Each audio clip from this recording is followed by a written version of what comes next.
This video is for black women. My girlfriend is a black woman. Most of my ex-girlfriends were. And my wife will most likely be black, most likely my girlfriend now. And my kids will be black. And I just want to say that I promise to protect her. I promise that I love her in the right ways and I don't lust her for the color of her skin. I promise that I will always love her and see her for who she is. See, when I fell in love with black women, it wasn't because of some weird pornography that I was watching or some sort of fetish, no. I was watching Baby Boy and I saw Taraji P. Henson. And what she embodied to me, which was so attractive and so relatable, was the beauty in the struggle. And that's what black women represent as a whole to me, is how to make the struggle beautiful. Even when the whole world is just coming down on you and throwing you away, you just continue to make things better and more beautiful. I promise to always listen to her when she says something is unjust and not just brush it away as her just overthinking. I promise to respect her when she's not around in all situations pertaining to her race, her well-being, and her character. I will protect her, even from the racial constructs that might be built up in my mind from growing up the way that I grew up. I will always be aware that dating a black woman is not like dating any other woman, especially here in America, that she must be protected at all costs. For a demographic who really has no allies, I promise that I am one, and I love you. And I will love her and learn to love her better. But honestly, I could never repay black women for how much they have changed my life and changed who I am for the better. But that's just what y'all do. Love you. To my brothers out there, man, there's something real special about the black woman. Something special. It wasn't no man that came back to get us, motherfuckers. It was the woman that did it, motherfucker. It was the woman that came back to get us. The woman had more heart than our men. Yo, shout out to the black woman today. I love y'all. Black men, we have a responsibility. Not just to ourselves and not just to the next generation, but to the very soul of our people. Black women. For centuries, this country has tried to erase her worth. America built itself by exploiting her labor, silencing her voice, and hypersexualizing her body, only to turn around and call her angry, loud, and unworthy of love. They used her, broke her, and then had the audacity to blame her for the cracks. But here's the truth that they will never tell you. Black women nursed this nation when white women couldn't. They organized the movements while others took credit. They held the family together when the system tried to rip it apart. They birthed not just our babies, but our culture, our rhythm, and our resistance. She is not just our partner. She is our origin, our protection, our power. And yet she's the most disrespected, unprotected, and neglected person in this country. Just like Malcolm X warned us, and far too often we, black men, have been silent about it, or worse, contributed to it. Some of us mock her features while we praise them on other women.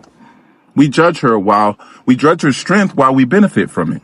We expect her to fight for us, march for us, love us through the trauma. But when it's time to return the favor, we vanish. That has to stop now, y'all.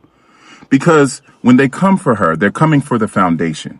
When they attack her identity, they're attacking our legacy. And if we don't defend her now, we are risking the death of something much bigger. The future of black unity. We cannot afford to lose her. Not to Eurocentric beauty standards, not to systemic misogyny, not to our own silence. So black men, this is our moment. Protect her, uplift her, speak life into her. Shut down the jokes, the disrespect, the false narratives. Stand beside her in public and behind her when she leads. Because if we ever hope to be kings, we better start by honoring the queens who raised us, loved us, fought for us, even when the world didn't. Hi everyone, welcome back to the channel. Today we are talking about something that got the internet buzzing. Black women are winning and men of all races can't stop talking about their strength, their beauty and resilience. Let's get into it. That being said, we talking about the black woman being a natural genius and her intuition, right? Because some of you just feel like, oh, black women just feel like they always right and they always know everything. Mother, they do.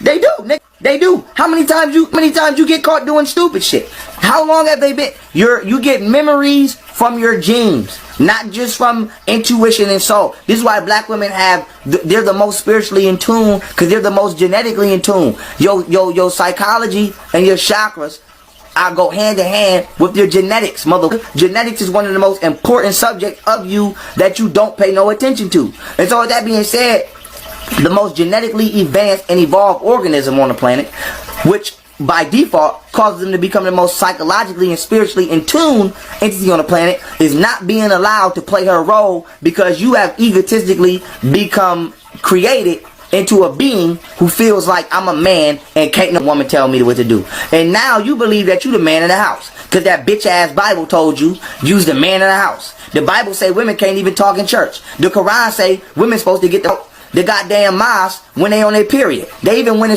go look up the definition of the word curse. C-U-R-S-E, curse. It's gonna say menstruation in there. They even went as far as to make menstruation a curse.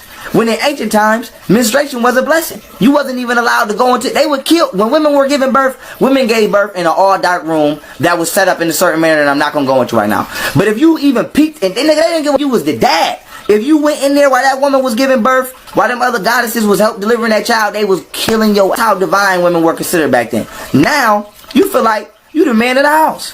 When back then, according to being a pharaoh or a per-eye, was the high house of the woman. And when you took the woman off her throne, we fucked whole civilization up.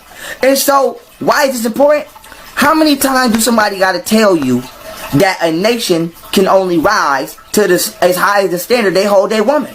When Egypt held its standards of the black African woman high, we ran it. As soon as we took her off and put the white woman on there, they had it since. And we might not never had it back because they over there cracking shit, breaking shit down, and scratching faces off shit. So you can just kiss Egypt. That's just going to be a memory in a minute. As sad as it is to say. And so with that being said, why have us black men not learned from our mistakes? And this is important because we keep talking about frequency and shifting. There's levels to this shit. This is something that we're going to have to shift with his will and get with his will. We cannot keep rejecting our own ascension because we see our actual self as an individual external object that's not connected to us. So with that being said, when you look at a black woman, let me give you the science again, right? Because maybe this will help you. When you are an XY chromosome, she's an XX chromosome. You came from her. You have female skin. So here's an example, right? This is like watching Pokemon. Pikachu evolves into Raichu. Raichu is a more evolved version of Pikachu. For those of you Pokemon, let's go to Dragon Ball Z. You got Goku in Super Saiyan 1. You got Goku in Super Saiyan 2. A female is either Raichu or Goku at Super Saiyan 2. You're a Pikachu or either Super Saiyan 1 Goku. So why is this important? A black woman is you in a more genetically evolved state. So for you to look down on her, it's for you to look down on you. And so until we allow her to have her motherfuckness, you shall not have yours. Simple as that. Now we're not saying that it's not some trifling ass women on the planet. Just like I'm not saying it's not some trifling ass. But for those of us who are spiritually and mentally competent and stable enough to act in this accord, we must do so. Because if we don't do it, it will never get done. Nobody else will elevate us but us. Motherfucker, as a black woman in this world today, you gotta go outside, look at this long pelican nose ass entity, tell you that you're not beautiful because your nostrils is bigger. But they don't want to tell you that your nostrils is bigger because they cool down the air. Your nostrils cool down the oxygen as it goes into your lungs so that you don't overheat. And Caucasian people's noses are thinner because it warms up the air as it goes into their lungs because they come from the Caucasus Mountains and we come from Africa. So instead of just being mature about the biological composition of your body according to where you live or your regions of where you live geographically, they're just going to be racist and tell you that you got big nose and big lips and you ugly. So now, our women have gotten to the point where they think they not beautiful. They hate themselves. And then we sitting there co-signing this ideology of our woman, calling her all kind of bitch hoes in this music, calling her stupid. She's a freak hoe, she's this, bitches ain't shit, I could never love a bitch, da da da da da. So the white man throwing her on the bus, and then she gotta come home back to our community, and we throwing her on the bus. And the only time we got something nice to say is when we want to say, hey, you got a fat ass, what's your name, blah blah blah blah. So you don't understand what it's like to have your story not told. Because even when we say Black history, Black history comes from female origins. Period. So, even when we talk about numbers, the number 1 is what? One angle. When you draw one, what you do? You start at a point, you go 45 degrees to the right, and you go 90 degrees down. That's one angle, the number 1. 2 is kind of like drawing the letter Z. Whether you draw it straight like a Z or you draw it with a curve. 2 angles. 3 angles. 4 angles. 5 angles. So a black woman, in order to calculate her interactions with the manifestations around her, used angles to create a numerical system so that we can count. And then you get money out here all day, counting funny, that don't mean shit, thank the God that don't exist, but don't once thank your ancient black woman ancestor for giving you the ability to even count the fake ass dollars of fake, like you fucking fake ass because you a fake ass. From welfare queen to Dean's List, the lie versus the legacy, aka you forgot to adjust your stereotype. They called her lazy, dependent, and a drain on society. Today, she has more degrees than anyone else in the country. Let's talk about black women. The term welfare queen was born out of political manipulation in the 1970s and the 80s, especially under President Ronald Reagan. The image, a black woman with kids driving a Cadillac, scamming the system. The truth, one extreme and distorted fraud case blown up into a racialized moral panic used to gut welfare and blame poverty on choices. It worked. The stereotype stuck, and it's still echoed today in how black women are portrayed in the media, politics, and policy debates. But while that lie calcified, black women were out there doing something else entirely. According to the National Center for Education, Statistics, and multiple studies, black women enrolled in college at a higher rate than any other group by gender and race. They earn more associates, bachelor's, and master's degrees per capita than any other demographic group in the U.S. How sweet.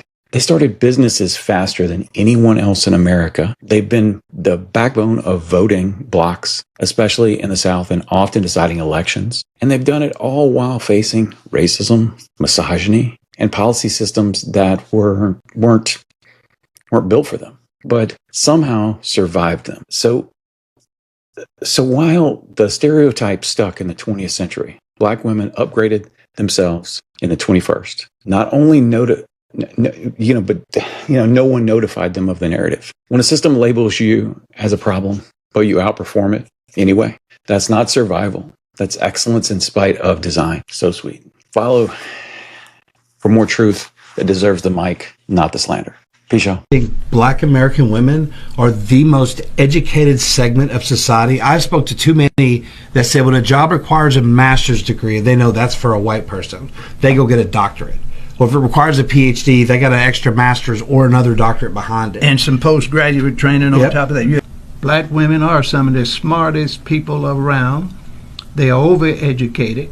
But at the same time, they can get a job that his friend can get. The same job. She will have a high school education, and they will have a master's degree.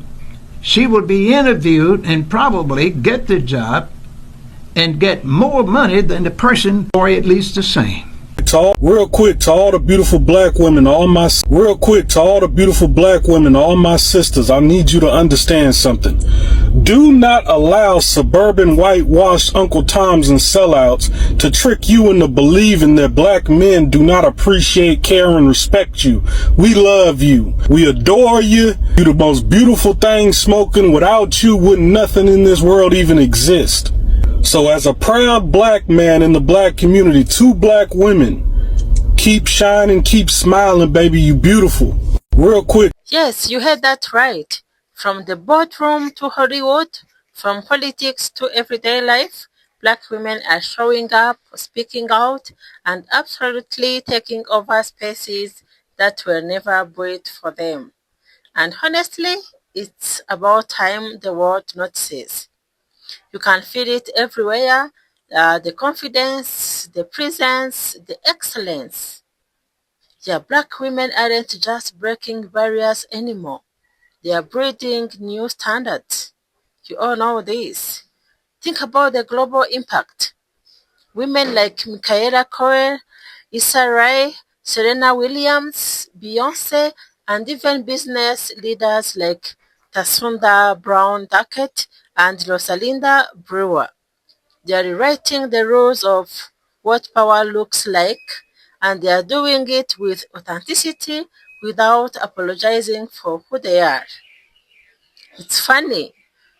Yeah, this is funny because lately we have seen so many conversations online, men of all races talking about how different black women are. Some are shocked by the resilience, others are curious about the confidence, and some were, let's be honest, they are intimidated. I'm telling you, they are intimidated. But here is the thing, black women's strength isn't about competition, it's about survival, evolution, and now elevation. For centuries, society underestimated them, but now the spotlight's unavoidable. So let's keep it real. Black women didn't just wake up resilient. No, they didn't. They were forced to be. They have had to fight through systemic barriers, discrimination, and unrealistic beauty standards, and still found ways to rise. So when people say black women are strong, it's not just a compliment, it's a story of survival. Yeah, it's a story of survival. But what's even more beautiful now is that black women are learning they don't always have to be strong. They can rest, they can be soft, they can heal and still be powerful. That's growth. You're seeing black women talking over every space. In film, you've got women like Viola Davis and Zendaya redefining Hollywood. In business, oh my God, young black female entrepreneurs are creating $1 million brand. In politics, black women are shaping the future of nations. And social media, sure, it's amazing. Platforms like TikTok, YouTube have become megaphone for black women's voices, fashion, stories, and opinions, and the world is finally listening. Yeah, the world is listening, I'm telling you. So when people say black women are winning, it's not just a trend, it's a transformation. They have been winning silently for generations. The only difference now is the world finally sees it. Yeah, the world can see this. And for those men who are watching, admiring, or even debating it, this is your moment to listen, learn, and uplift. Because this new era is powered by black women who know their worth. If you are proud of how black women have come, drop a heart in the comments and tell me, who is one black woman that inspires you? And if you are new here, hit that subscribe button and join the conversation, because on this channel, we celebrate truth, power, and progress. Until next time, remember, when black women rise, the whole world rises. Peace and love. Catch you next time. Bye.